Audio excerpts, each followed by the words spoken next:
네, 찬미 예수님, 찬미 예수님, 오늘 주님 공연 대축일입니다. 또 다른 성탄인데 오늘 복음에서 동방박사의 목적과 헤로드의 목적은 동일한데 그 과정이 반대입니다. 오늘 복음에서 별을 보고 온 동방박사들, 또 자기 고장 안에서 자기 나라 안에서 별이 탄생했는데 별을 모르고 별을 또 알아보라고 두려워서 찾는 헤로데, 유대인들이 아닌데 저 동방에서 온 동방박사의 모습과 자기 안에 바로 옆에서 살면서 별을 몰라보고 또 별이 났다고 하니까 두려워서 자기도 경배하겠다고 속임수를 쓰면서까지 찾는 헤로데의 마음, 이 두 마음을 우리는 오늘 곰곰이 바라볼 필요가 있겠습니다. 동방박사는 똑똑한 사람만이 아니라 지혜로운 사람입니다. 표현을 현자라고도 하지만 포괄적이고 또 별을 봤으니까 아마 점성술 갈 겁니다.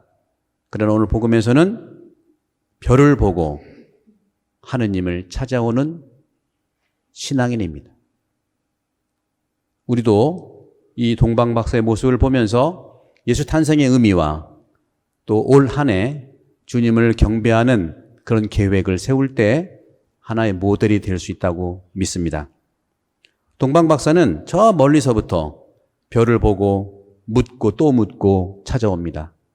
우리도 이 과정에서 묻고 두드리고 또 질문하고 할 때 별은 드디어 내 앞에 당도하게 되고 경배를 드릴 수 있죠. 이렇게 동방박사는 묻고 또 묻고 별을 따라오면서도 동시에 별의 별인 주님을 만났을 때 선물까지 준비했습니다. 이 선물의 의미, 봉헌의 의미겠죠. 우리 또 1년 동안 정말 주님의 축복을, 탄생을 기뻐하면서 주님께 드리는 선물이 어떤 것인지를 오늘 마음속에 품으면서 올 1년 동안 주님께 드릴 선물을 각자 준비했으면 좋겠다는 생각을 해봅니다. 저는 열심히 말씀을 선포하고 말씀을 여러분께 나눠드리는 말씀의 황금, 복음의 유향, 또 우리 교회의 사랑의 모략을 예물로 드릴까 합니다. 이 동방박사는 꿈에 헤로드에게 가지 말고 다른 길로 가라 하는, 또 여전히 계속해서 별을 따라갔지만 꿈속에서 말씀하시는 하나님의 뜻에 따라 이끌리는, 시작도 하나님께 이끌리고 중간도 그렇고 마지막까지 주님께 이끌리는 삶을 산 우리 신앙인의 모범이라고 생각합니다. 여기에 헤로데는 더 말하지 않겠습니다. 지혜롭다고 하는 것은 자기 전문 분야에 열심히 일한 것뿐만 아니라 그 일한 분야에 플러스 지혜를 우리는 더 선물로 받는 것이죠. 지혜롭다고 하는 것은 단순히 똑똑한 것을 머물러 있는 것이 아니라 바로 상대방에게 존중감을 갖고 어느 누구라도 친절히 다 살갑게 대해주는 것, 이것을 말할 수 있겠죠. 긍정심리학이라고 하는 연구가 오래전부터 있었습니다. 아니, 긍정심리학자들뿐만 아니라 모든 심리학자들이 공통적으로 얘기하는 것은 행복에 5가지 조건이 있다고 말합니다. 첫 번째는 긍정적인 감정이랍니다. 긍정적인 감정 가질 때 행복하다 그래요. 두 번째는 어느 모임이라든가 어느 단체라든가 어느 일에 관여하고 참여하는 것이 행복의 기준이래요. 근데 이 5가지 안에는 돈은 없어요. 뭐 다 아시죠? 세 번째는 좋은 관계를 유지할 때 행복의 조건이 중심에 있다고 합니다. 네 번째는 인생을 살아가면서 만나는 일과 사건 속에서 의미를 찾는 것, 보람을 느끼는 것, 이것이 행복의 조건이고, 끝으로는 성취. 내가 오늘까지 살았던 그 열매라고 할 수 있겠죠. 아니면 열매를 과정에 있는 그런 과정도 될 수 있겠죠.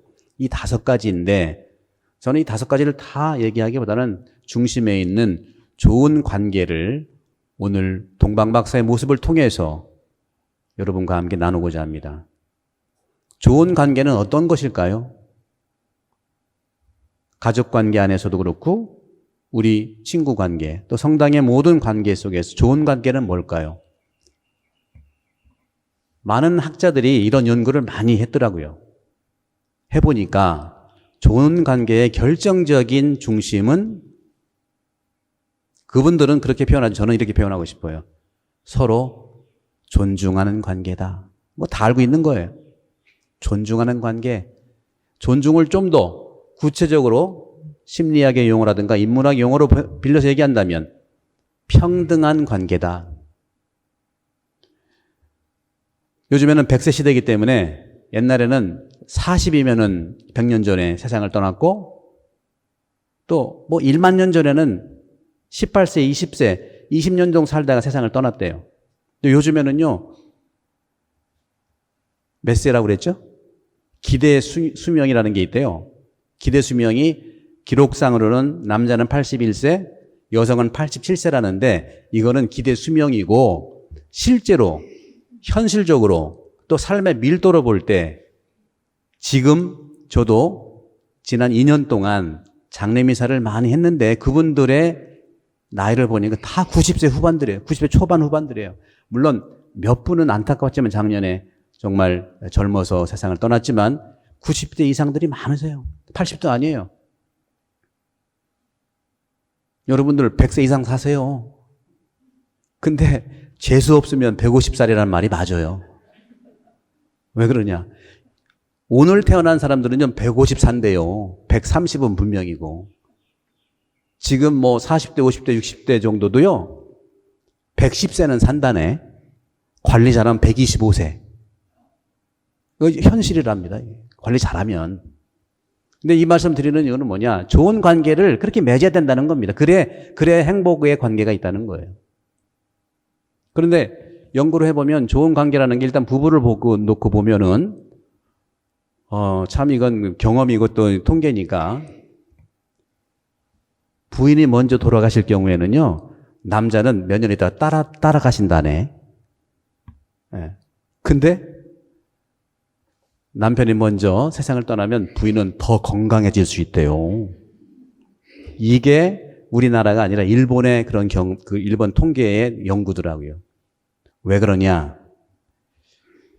일본은 뭐 여러 가지 이유가 이렇게 그쪽을 내가 뭐라고 하고 싶은 게 아니라 저도 이제 그런 연구된 걸 많이 보니까 불평등 관계였대요. 남자와 여자의 불평등 관계가 참 안타깝지만 그쪽이 있기 때문에 일본에서는 남편이 먼저 주님께 가면 부인은 더 건강해지는 경우가 많다고 하더라고요. 좋은 관계는 평등 관계라고 얘기를 합니다. 저는 단순히 평등을 뛰어넘어서 서로 존중하는 관계가 행복의 조건에서 중심이지 않겠는가.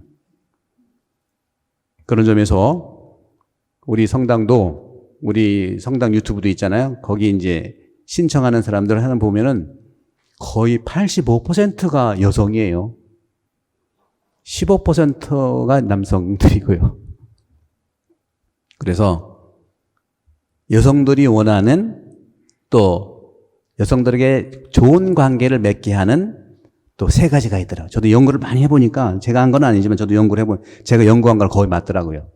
여러분 여성들 계시죠? 여성분들은 어떤 관계를 잘 유지할 때, 다시 말하면 남성이 여성한테 어떻게 해주는 것이 좋은 관계를 유지할 수 있을까? 3가지가 있더라고요. 여성들이 정말 기뻐하는 거. 첫 번째는 여성들이 좋아하는 남자는 어떤 남자 좋아해서요? 잊어버리셨어요? 결혼을 하거나 또 결혼을 꾸리려고 할 때 어떤 남편을 선택하냐? 첫째, 자상한 남자를 좋아한다네. 자상한, 그래요? 예, 네, 뭐, 침묵은 긍정이니까. 자상한 남자를 그렇게 좋아한대요. 근데, 결혼하려고 그런 건데. 근데 결혼한 다음에도 자상한 것이 유지되면 좋겠죠. 그러나, 여성들의 이런 존재는 아주 신비롭고 깊고 넓기 때문에 자기한테만 자상한 것도 좋지만 남들한테 자상하기를 바란다고 합니다. 첫 번째는 자기지만, 두 번째는 경청을 잘해주는 남자, 다시 말하면 공감을 잘해주는 남자를 그렇게 원한다고 하더라고요.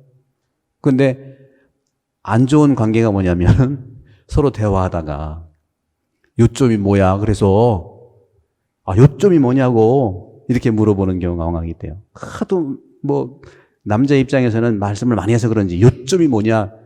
여러분들 남자들이요. 여자는 모든 게 다 요점이야. 시작부터 끝까지 모든 게 다 요점이더라고요. 이게 두 번째 여성들이 원하는 것이고 좋은 관계를 유지하려면, 세 번째는 책임감이 있는 남자를 좋아하더라고요.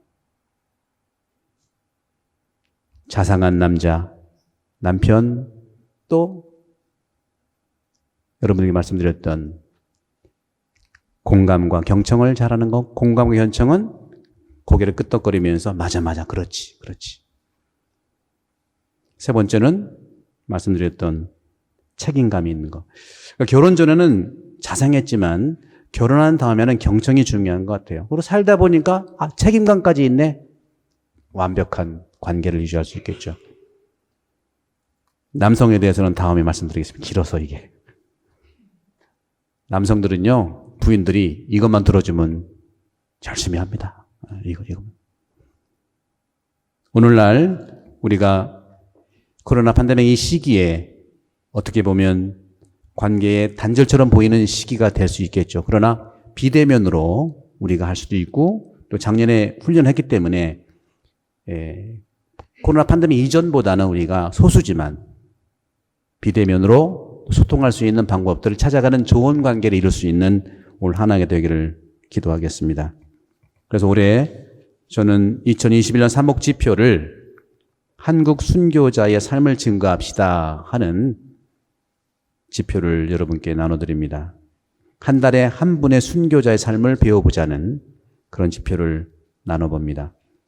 올 한 해 좋은 관계를 유지하는 것은 하느님과의 관계에서 좋을 때 또 우리 주변과의 관계도 좋다 하는 말씀을 드리고 싶어요.